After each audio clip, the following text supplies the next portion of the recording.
हमारे विभिन्न ज्ञानवर्धक कार्यक्रम देखने के लिए आप हमें अभी सब्सक्राइब करें, बेल आइकन को प्रेस करें ताकि आप देख सकें हमारा कार्यक्रम सबसे पहले।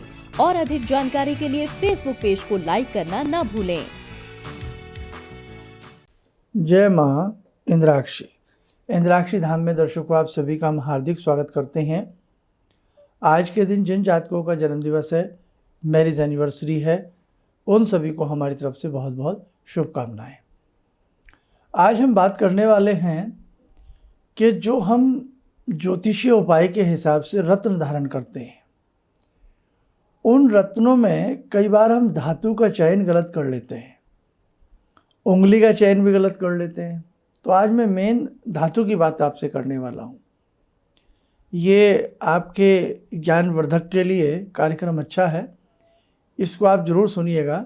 कहीं ना कहीं रत्न हमें पहनने ही पड़ जाते हैं, या कई बार हमारे बच्चों को, परिवार में किसी को पहनने पड़ जाते हैं, तो ये चर्चा आपके काम आ सकती है। आइए पहले आज का पंचांग देखते हैं। 4 सितंबर सन 2021 दिन शनिवार, भादो मास, कृष्ण पक्ष, संवत 2078, तिथि द्वादशी, आज प्रदोष का व्रत भी है। नक्षत्र बहुत सुंदर पुष्य नक्षत्र है। राहु काल 9 से 10:30, दिशा शूल पूर्व दिशा। द्वादशी सुबह है, पितृदोषी भी लग जाएगी आज, लेकिन आज द्वादशी का व्रत प्रदोष का आज ही माना जाएगा। अब देखिएगा, हमने किसी को अपनी जन्म पत्रिका दिखाई या किसी ग्रह की उनसे चर्चा की और उन्होंने हमें मूंगा पहनने की राय दी या हमें पन्ना पहनने की राय दी, कोई भी रत्न पहनने की राय दी। तो ध्यान रखें, चाहे आप उनसे ही रत्न खरीद रहे हैं या आप बाज़ार से रत्न खरीद रहे हैं, इनकी धातुओं का विशेष ध्यान रखें। कोई भी रत्न, सबसे पहली बात, हम पंच धातु में भी पहन सकते हैं, अष्ट धातु में भी पहन सकते हैं और त्रिधातु में भी पहन सकते हैं, कोई भी रत्न। लेकिन एक बात विशेष ध्यान रखना, अब जैसे मोती है, मैंने देखा है मोती को भी लोग सोने में पहन लेते हैं, पहनने वाले पहन लेते हैं। सोना पहनना बुरी बात नहीं, लेकिन मोती जब भी पहने, ध्यान रखना चांदी में ही पहने। अब आप कहें साहब हम तो अमीर बहुत हैं, हमारे पास तो पैसा बहुत है, हमारी शान और शौकत रुतबा बहुत है, मोती को गले में पहन लीजिए। अगर आपको लगता है कि मोती को आप सोने में ही पहनेंगे, मतलब उंगली में आप चांदी नहीं पहनना चाहते, तो मोती उस स्थिति में आप गले में धारण करें, हैवी चांदी लगवा लें, उसमें गले में पहने। मोती की उंगली को लेकर भी बड़ा कन्फ्यूज़न रहता है। ये प्रोग्राम कभी मैंने वैसे बहुत बार बनाए हैं, कभी अलग से बनाऊंगा, लेकिन इसमें बता देता हूँ। मोती में सिर्फ मोती अक्सर लोग 99.9% मोती सबसे छोटी उंगली में लोग पहनते हैं, अक्सर देखना आप। लेकिन मेरी अपना जो रिसर्च है, मोती हमेशा आपको रवि की उंगली में पहनना चाहिए, रिंग फिंगर में। मैं इसका आपको आधार भी बता रहा हूँ। ये बुध की उंगली है, ये सब जानते हैं। बुध का और चंद्रमा का आपस में बैर है। अब यदि मेरा किसी व्यक्ति से बैर भाव है, मैं उस व्यक्ति के घर में कितने दिन रह सकता हूँ? कम से कम रह पाऊँगा, और कई बार तो वो उसमें ढंग से रहने भी नहीं देगा। तो ये स्थान जो है, ये बुध का है, इसमें चंद्रमा का मोती, इसलिए मैं मना करता हूँ। अब यह है सूर्य की उंगली। सूर्य की उंगली में आप मोती पहने, क्योंकि वो आपस में मित्र है। तो अक्सर मोती आप रिंग फिंगर में पहना करें।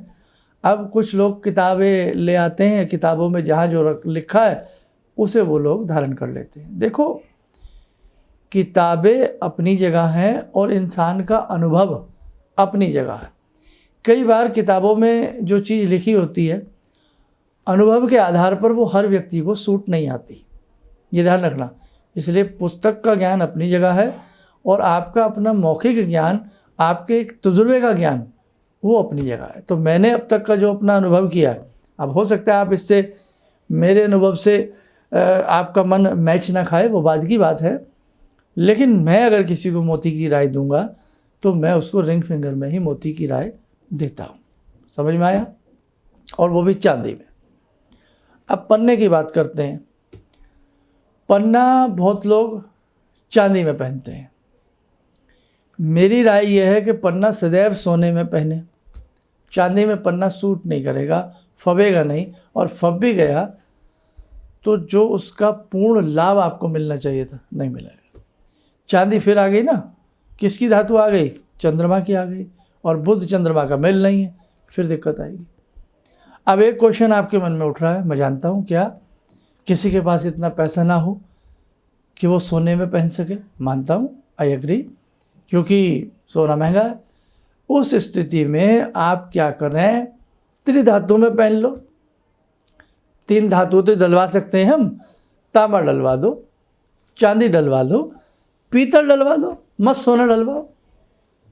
त्रिधातु में पहन लीजिए आप, त्रिधातु में आपको बढ़िया लाभ मिलेगा। आगे समझ में? अब आगे बढ़ते हैं। मूंगे में लोग गलती करते हैं, मूंगा लोग चांदी में पहन लेते हैं।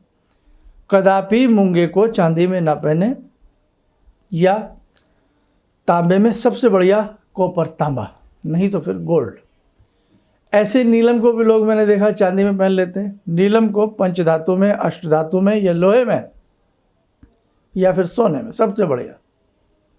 लहसुनिया, त्रिधातु, पंचधातु, अष्टधातु। लहसुनिया को कैटसाई भी कहते हैं, बिल्ली की आंख जैसा लगता है देखने में, और चांदी में भी लहसुनिया को पहना जा सकता है। गोमेद, गोमेद को चांदी में भी पहन सकते हो, और किसी भी प्रकार की पंच अष्ट त्रिधातु में भी पहन सकते हो गोमेद को। पुखराज, सोने में या फिर पंच धातु में, ध्यान रखना। और किसी धातु में पुखराज का मज़ा नहीं आएगा। चांदी में पहनोगे पैसे निष्फल हो जाएंगे, बेकार हो जाएंगे, है ना। और कौन से रत्न बचते हैं? ऐसे तो 84 प्रकार के रत्न हैं, नाना भांति के रत्न हैं, लेकिन ये जो मैंने आपको रत्न बताए हैं, ये मैंने कॉमन रत्न बताए हैं। कॉमन आज मैंने आपको बातें की हैं धातु के बारे में।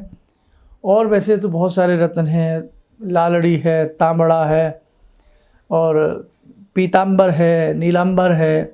तो नीलांबर नीलम को डिक्टेट करता है, नीलम का सूचक है। पीतांबर पुखराज का है, तो जो धातु है पुखराज की वही पीतांबर की, जो धातु नीलम की वही धातु नीलांबर की। ध्यान आया? चंद्रमा में भी बहुत ऐसी मणियाँ आती है जो चंद्रमा से संबंध रखती हैं, चांदी में। कहने का भाव, जब भी आप कोई रत्न पहनते हैं, नाप करके, तोल करके और पूरे आधार के हिसाब से उसे पहने, नहीं तो आपको लाभ की जगह रत्न नुकसान भी बहुत बड़ा करते हैं। नीलम के बारे में तो आपने सुना ही होगा कि 24 घंटे में अपना फल प्रतिफल दे देता है, लेकिन ऐसा भी नहीं है। अगर सही, कई बार नीलम ऐसा भी होता है कि आप उसे यहाँ पर टेस्ट करोगे, कुछ करोगे, तकिए के नीचे रखोगे, नुकसान होगा नहीं। आप सोचोगे सूट आ गया, पैसे लगाओगे, पहनोगे, लेकिन उसका लाभ भी नहीं मिलेगा। इसके और तरीके हैं, वो मैं इसके कुछ विशेषांक अलग से बनाऊंगा। ऐसे ही हर रत्न को जांचने का, परखने का भी एक तरीके होते हैं। आप लोगों की डिमांड बहुत आ रही है, इसलिए मुझे ये बातें करनी पड़ रही हैं। नहीं तो देखो भाई, जो हमसे मिलता है, हमसे मतलब जिसको हम अपनी राय देते हैं, ज्योतिषीय, आजकल तो हम नहीं मिल रहे हैं, अभी तो कॉल अपॉइंटमेंट ही चल रही हैं, केवल टेलीफोनिक अपॉइंटमेंट चल रही है। उसी के माध्यम से हम आपको सुझाव देते हैं। और जिनके पास कुंडली नहीं होती है तो उसका हम हाथ देखते हैं, यानी कि आप हमें, जो भी हमारा प्रोसीजर आप लोगों को मालूम ही है। तो मैं ज़्यादातर मैं रत्न नहीं देता, मैं रत्नों को अवॉइड करता हूँ। बहुत ही कोई रेयर चांस हो जिसमें आप हमसे कह दें कि नहीं, मैं तो मंत्र पढ़ ही नहीं सकता, मंदिर में जा नहीं सकता, उपाय में कर नहीं सकता, दान में कर नहीं सकता। अब वही वाली बात है, रोटी में बना नहीं सकता, रोटी में खा नहीं सकता, देख नहीं सकता, मंत्र नहीं पढ़ सकता, समझिए मेरी उपमा। फिर क्या होता है, फिर बाज़ार से रेडीमेड इज्जा पिज्जा मंगाओ, पेट भर लो। तो उसी तरीके से अगर कोई बिल्कुल ही हाथ खड़े कर दे, साहब दान पुण्य मंत्र, कहीं जाना मेरे से कुछ नहीं हो सकता, फिर तो उसको मजबूरी हो जाती है रत्न लिखना। मेरा अनुभव है कि रत्न सबसे बाद में किसी को रिकमेंड किया जाए, पहले ऐसे बहुत सारे रास्ते हैं, ऐसे बहुत अच्छे अच्छे उपाय हैं जिन्हें हम करके उस व्यक्ति के जीवन को बदल सकते हैं। ठीक है, मतलब आप जो हम आपको उपाय दे रहे हैं, आप भी उन्हें करिए। परमात्मा का, देखो भगवान से बड़ा संसार में कोई रत्न नहीं है, राम नाम से बड़ा कोई रत्न नहीं, विष्णु नाम से बड़ा कोई रत्न नहीं। कहने का भाव, अनमोल हीरा है भगवान का नाम, पायो जी मैं तो राम रतन धन पायो, सुना है ना आपने। तो इसीलिए मेरी आज ठीक है सब्जेक्ट था ये मेरा, मैंने आपको समझा दिया उसकी धातुएं, लेकिन जब भी आप किसी समस्या के लिए किसी एस्ट्रोलॉजर से मिलते हैं तो मेरी राय है आप उनसे मंत्र लीजिए। और ऐसा भी नहीं है कि सभी मंत्रों को पढ़ने के लिए दीक्षा लेनी पड़ती है, ये गलतफहमी दिमाग से निकाल दीजिए। हाँ, कोई विशेष साधना कर रहे हैं, सिद्धि कर रहे हैं तो बात अलग है, या आपको जीवन में गुरु बनाने हैं तो आप, जैसे हमसे भी बहुत लोगों ने दीक्षा ली है, तो वहाँ दीक्षा लेनी चाहिए। लेकिन किसी भी उपाय के रूप में आप कोई साधारण मंत्र पढ़ रहे हैं तो ये नहीं होता कि हर मंत्र के लिए आपको दीक्षा लेनी पड़ती है। बस ये बातें थी आज के इस अंक में आपको बताने के लिए। बस ध्यान रखें, उपाय के तौर पे ज़्यादातर मंत्र लें या फिर दान वगैरह ले लें, और या केवल धातुएं भी पहनी जाती हैं। धातुओं का एक अंक बना दूंगा कभी, जिसमें रत्न की आवश्यकता नहीं होती और मंत्र की भी आवश्यकता नहीं होती, केवल धातु पहन लीजिए। धातु का भी प्रभाव हमारे ग्रहों के ऊपर बहुत ज़्यादा आता है, क्योंकि हर ग्रह की धातु अलग अलग होती है, इसलिए उस ग्रह का नाम लेते हुए उसकी होरा में वो विशेष धातु पहनी जाती है तो विशेष लाभ देती है। आइए साधकों, समय हो चला आज की ध्यानमाला का। आज की ध्यानमाला में जुड़ते हैं भगवान बटुक भैरव से। ओम करकलित कपाला कुंडली दंडपाणी स्तरुण तिमिर नीलो व्याल यज्ञोपवीते क्रतु समय सपर्याद विघ्न विच्छेद हेतुर जयति बटुकनाथा सिद्धिदा साधकानां जयति बटुकनाथा सिद्धिदा साधकानां। ओम देव्य राज्य सेव्यमान पावनाग्रिपंकजं व्यालयज्ञसूत्रमिन्दुशेखरं कृपाकरं नारदादियोगवृन्दिवन्दितं दिगम्बरं काशिकापुरादिनाथ कालभैरवं भजे भानुकोटिभास्वरं भवाब्दितारकं परं नीलकण्ठमीप्सितार्थदायकं त्रिलोचनं कालकालमम्बुजाक्षमक्षशूलमक्षरं काशिकापुरादिनाथ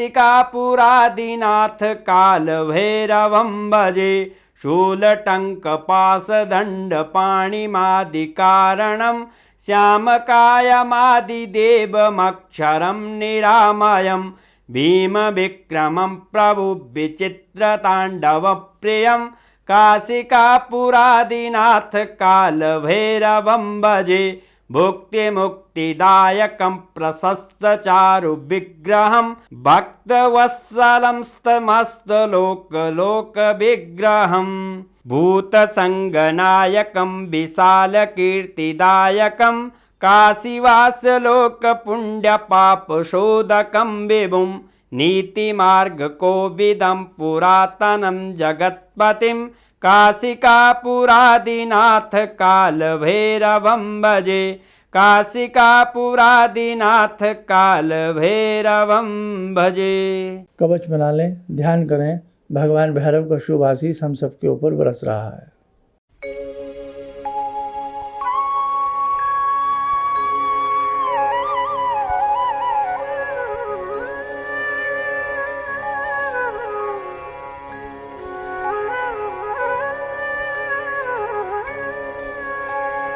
ओम बोलते हुए नेत्र खोलने सामान्य हो जाएं। देखो मेरे साधकों, बहुत सारे उपाय हैं जो जीवन को लाभान्वित कर सकते हैं। कई बार उपाय सूट आने की भी बात है, कई बार जो आपको उपाय कोई लिख कर के दे रहा है वो किस प्रकार के उपाय दे रहा है ये भी बात मायने रखती है। प्रॉपर उपाय दिए जा रहे हैं या नहीं दिए जा रहे हैं, और कई बार आपको उपाय भी प्रॉपर दिए जाते हैं लेकिन आप प्रॉपर तरीके से कर नहीं पाते हैं। डॉक्टर साहब समझदार हैं, सुलझे हुए हैं, अच्छे से मेडिसिन दे रहे हैं, लेकिन हम उस विधि से, उस परहेज़ के साथ दवाई नहीं खा पाते हैं।